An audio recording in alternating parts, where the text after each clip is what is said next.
Bismillah ar-Rahman ar-Rahim. Welcome back to the final interview of the morning right here on Salam Media. It is 9:54 a.m. and we're now going to be talking with Professor Seyed Mohammad Marandi, Professor of English Literature and Orientalism at the University of Tehran in Iran. Assalamu alaikum to you. Welcome to the program. Alaikum salam. Thank you for having me. So, Professor, what is the mood like on the ground in Iran regarding the assassination of Hamas chief Ismail Haniyeh? Do you believe that this is going to lead to some sort of agitation amongst civil society, given that he was killed on Iranian soil? Not agitation among Iranian society when it comes to the Iranian government, if that's what you mean. There's no reason for that. What I mean is regarding a retaliation, and if the retaliation doesn't happen, that there might be agitation on the ground. Well, I don't think anyone would bring about agitation under any circumstances, but I think it is clear for everyone that Iran is going to retaliate, and it's not an issue of fear of any agitation at home. I think we have to focus on the fact that the Israeli regime carried out a strike against a leader of resistance in the country, the only country that is supporting the resistance. No one is supporting the Palestinian cause except for Iran. And only one country is making sacrifices for Palestine. For 4 decades, Iran has been making huge sacrifices for the Palestinian people. That's why Iran is under maximum pressure sanctions. No other country is sanctioned in the world because no other country is doing anything.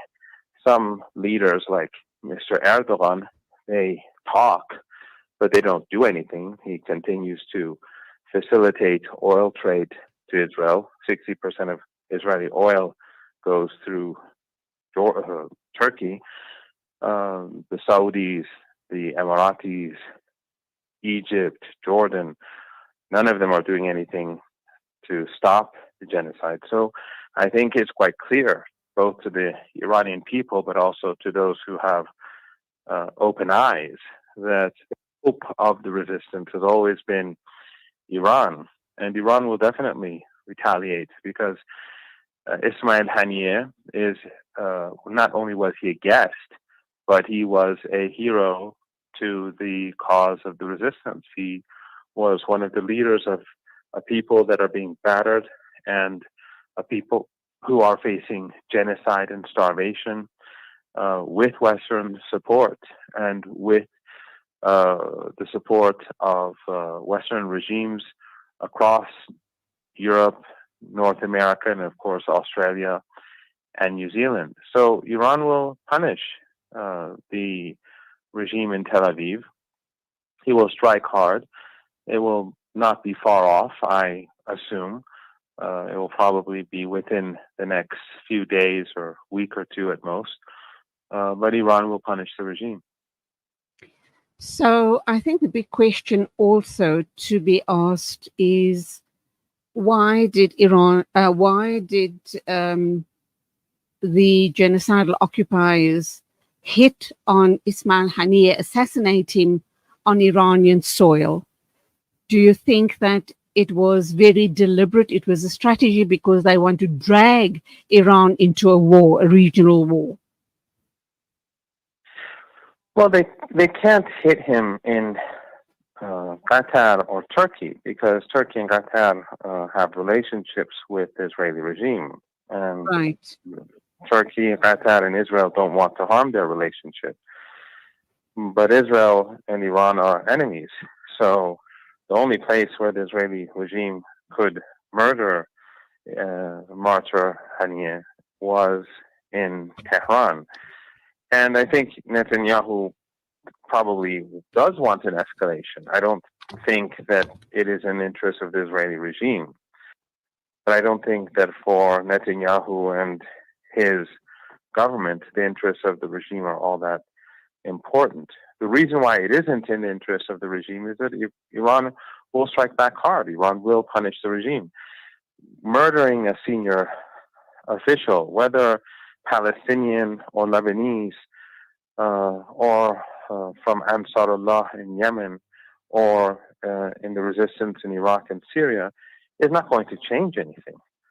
Hezbollah will continue the struggle. It's a foregone conclusion that it will give martyrs. The same is true with Palestine. The same is true with the Iraqis, the Iranians, and Yemen. So once the decision was made to defend the people of Gaza collectively, everyone knew that sacrifices will be made. After all, this is an alliance, an axis of resistance that is standing up to the Western Empire. And it is a resistance that has virtually no help in the region or no help across the world.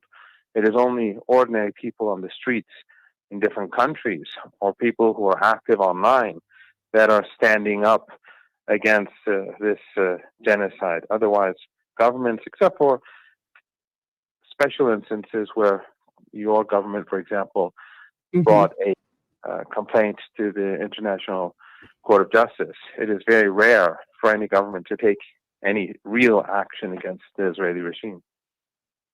So, Professor, obviously Iran has vowed to retaliate, and this could possibly or will possibly lead to a regional war.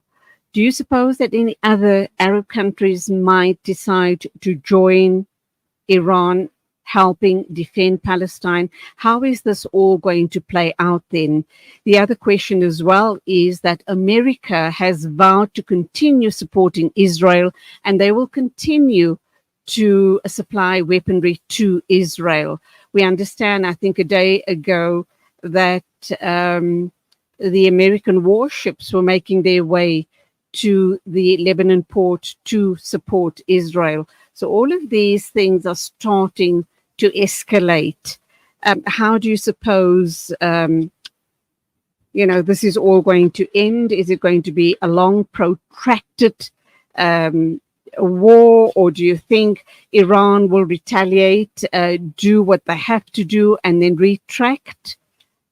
I'm kind of trying to get a sense of possibly a regional war and how that's going to impact on the entire region and the global community.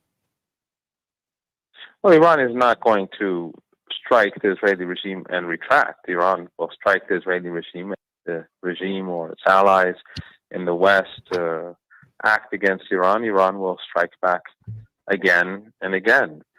Those countries that are supporting the resistance, of course, are in Lebanon. If we want to say that they are movements, we could call them Ansarullah, or the government in Yemen, we can say Hezbollah, and part of the government in Lebanon, we can say Syria, and we can name Iraq as well. These are the countries that are supporting the resistance. At most, we can say Yemen, Lebanon, Syria, Iraq, and Iran. Beyond that, in the region, no one supports the resistance. Mm-hmm. Turkey doesn't support the resistance. Saudi Arabia, the Emirates, Egypt. I should say that Algeria, politically, South Africa is supporting the resistance, but in the countries surrounding Palestine, the resistance constitutes those entities that I named.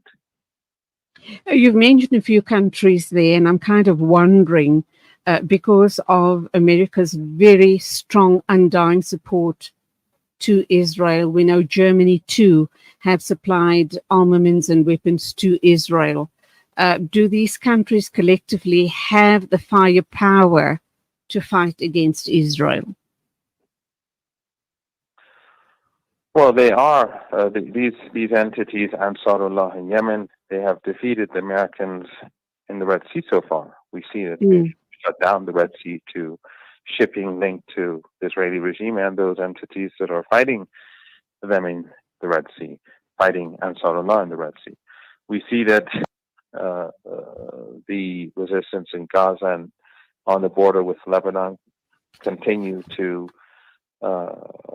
strike back at the Israeli regime. And of course, the resistance in Iraq and Syria are doing their parts to degrade the capabilities of the regime. So the war is ongoing, and the resistance is not going to let up. It's not going to decrease its pressure on this apartheid, this genocidal apartheid regime.